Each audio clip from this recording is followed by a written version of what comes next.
Hey, Richard Mellor here again for Facts for Working People. I just want to say a few words because there was I've been in discussions with some folks in Kentucky, and there was a thread about the police in the schools. And because it's basically a teachers and school and education and community issue that's the center of a war down there. And I wanted to comment on it because there was a bit of a discussion. A young black guy I know was talking about, that was opposed to it, and this other woman, she's concerned. She seemed like a liberal politically, and she's concerned about the school shootings and the cops in the schools are to protect us from that. That's just like saying let's arm in the teachers. Really, we've never been safe in any society by increasing the police force. Working class people, poor people, and in the case of black people in America, never been safe through having more police, and so you get this divide on this question. I think this other person who had put it up was she stopped notifications, so I couldn't get back into it. But she got a little bit upset because she said, I happen to know the young black guy is a very thoughtful, sharp sort of character, and she went on. She started about, well, you're making this about race when it's about safety in the schools and everything else. The problem is it is about race. You see, that's like saying to a woman, a male like myself. The women who are struggling for equality and just to be treated in the same way that men are, it's like saying, well, you're making this about sexism. Well, it is about sexism. And so it's not that this I'm sure black people would wish that the race wasn't an issue. Well, I know they would. Race or colour, to me, well, it wasn't an issue. But unfortunately it is, and it wasn't them that made it an issue. So you can't just say, well, you're making it about race, because what that's doing is ignoring a major issue that affects their lives in a very, very serious way. And the thing that gets me about it when people do that, it's one thing to not experience it. I lived in a community in East Oakland, what you call the ghetto, the hood, whatever you want to call it. I lived there 20 years. My son grew up there. And then I worked in the streets for 30 years. But if you're going to say that to somebody, what it's basically saying to them, let's say if you don't know, you might not know as well, you grew up in the subs, or you grew up in the country, or whatever, for whatever reason, you're not quite into understanding of the general situation. If you work with black people, like I did and like my white friends, and they tell you something like that, or they tell you something about society and this, that, and the other, what are you saying? They're lying? Are you trying to tell me they're lying, that they're concerned when that guy says, or any black person, that we don't want children in our schools? I mean, there's lots of whites don't too, but they especially don't want children in their schools and in their communities. Or when they raise fear about a gang ordinance. If you, by not validating that fear, and to be quite honest, if you want to if you want to ease the tension, the very first and simple step, when a woman, I'm using it as an example because it's not just a black question, but we're talking about the black people here, and brown people, people of colour. If a person says that to you, that you've worked with for 20 years or 15 years as a problem, validate it. Don't come back with, it's like coming back with Blue Lives Matter to Black Lives Matter. I mean, would we have said in Germany in 38, or the late 30s, when they were going into schools, the fascists, and having Jewish kids drop their pants to see if they were circumcised, if there was a Jew in there, dragging them out of their homes, smashing their buildings, and they came up with a movement, Jewish Lives Matter? What would, no, come on, German Lives Matter, Christian Lives Matter. No, so when you say Blue Lives Matter, or All Lives Matter, you might never have said a bloody word about it in your life, they know what that is. You don't want to give them the credit that there is a difference in our communities here. There's massive poverty among whites. There's more people probably in prison than blacks. There's more people probably on welfare than blacks. And there's more poor white people. But there's a lot more of them. It's the percentage. It's the percentage. And by coming up with responses like that, you've got to validate that fear. If you're saying to them, yeah, you're liars, it's all imagining. It amazes me sometimes that they keep cool. They keep cool about it. But the question is schools having the problem in the schools, as this those that opposed it in this thread were saying, it's a major issue. The cops are an occupying force in the ghettos. I know police that I've had discussions with in my little small town. And they'll say, because it's a smaller town, oh, I'd never do this, or I was on a picket line and the cops are there to make sure the strike breakers go through. So were the union leaders, actually. That's another issue. The cops were there to make sure and then the cop said, well, I'm neutral. I said, well, not neutral. You're stopping the picketers from defending their living, and you're defending the business. And he said, well, that's my job. I said, exactly, that's your job. That's why I would never be a cop. Now, I don't hate individual policemen or anything like that. I don't. But this, I couldn't get into the notifications had been shut off. But there's no way that the young black guy, and there are others, but I know this person. You must pull out your bloody hair, because it's quite clear what the solution is in these problems in these communities. It's investment, and I'm not talking about black capitalism. I agree with Malcolm X. You can't have capitalism without racism. It's allocating public wealth, the wealth we create as workers. It's allocating wealth in society. It's building schools. It's educating people. The union leadership could play great roles in this, and the unions can, and they will when we in the struggle to transform them. That's what will change it.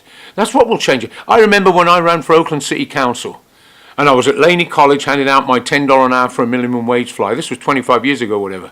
And some black kid was standing there, and he was all cocky, and he was. I went and gave him money. He said, I don't vote for no white people. So I just kept on going.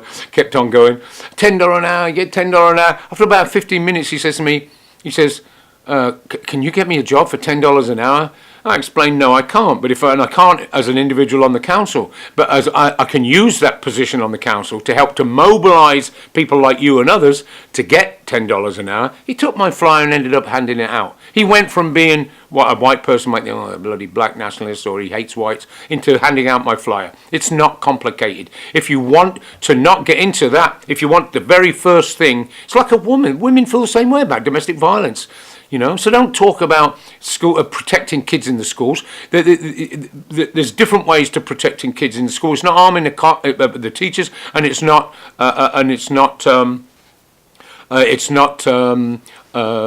having cops in there. We've never benefited. Okay, I've called the cops one time here. I'm not saying you might never call them. I'm not saying that at all. I have another whole position that's too long to go into on how we police our communities. But the thing is that you really, any issue we take up, especially education, all the schools they're closing, most of them, they're schools in the black communities. I was reading about this young little black girl that has to, it takes her about 18 minutes to get to school. I mean, it's insane. Rahm Emanuel, the Democrats are doing it as well. They're a bit more subtle. The Democrats and the Republicans have traditionally been like cops, one gives you a cigarette and one beats you, and they both want the same information. That's another thing police will do in schools. If the youth are starting to politicise, they'll get informers. They'll buy informers. And so if they actually protected the communities, the poor communities especially, when the youth rose up, or let's see people rise up, and they occupied vacant buildings because there's no housing, the cops will come in and evict them, throw them out. That's what cops do. That's what they have to do. Now, I'm not saying that in the face of a mass movement, you'll get splits in the police. You will. Happened in South Africa with the black cops. Happened in Bolivia. It happened within my own union. I think it was in Tennessee or Oklahoma in a bus strike. I have the details of that. Happened in the Boston police strike. Mass movements of the working class will force division and splits everywhere. So the main thing for me is that we have to validate, especially if you work with these people and and then they raise an issue and you don't give them any credit. Well, they liars. They tell them they're all lying. They're not lying. Women are not lying about women's oppression. Disabled people aren't lying. They blame the whites in Appalachia because stupid. They're stupid. They just don't make the right choices. That's what happens in this society. But there's a very special case here with black folks.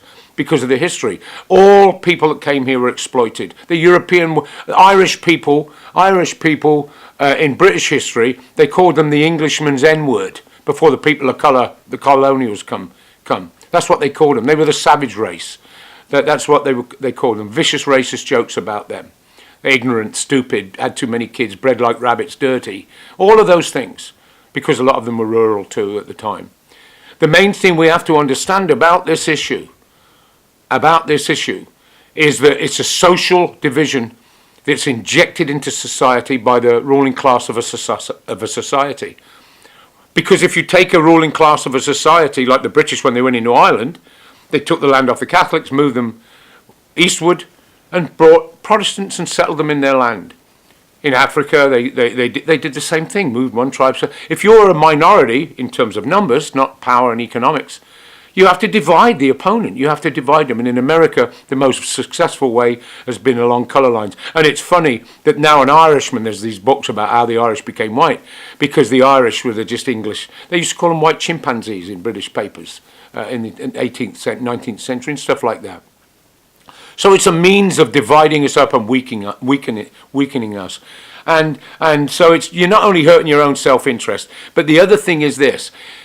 They love separation. They love to keep us separated. I'm not saying you have to love everybody. It's okay not to like Mexican food as much as German food. It's all of these things, these cultural differences are wonderful things. I just went to a funeral of a guy I used to be in my old neighbourhood. It was at a Black Baptist church. I'm not a religious person.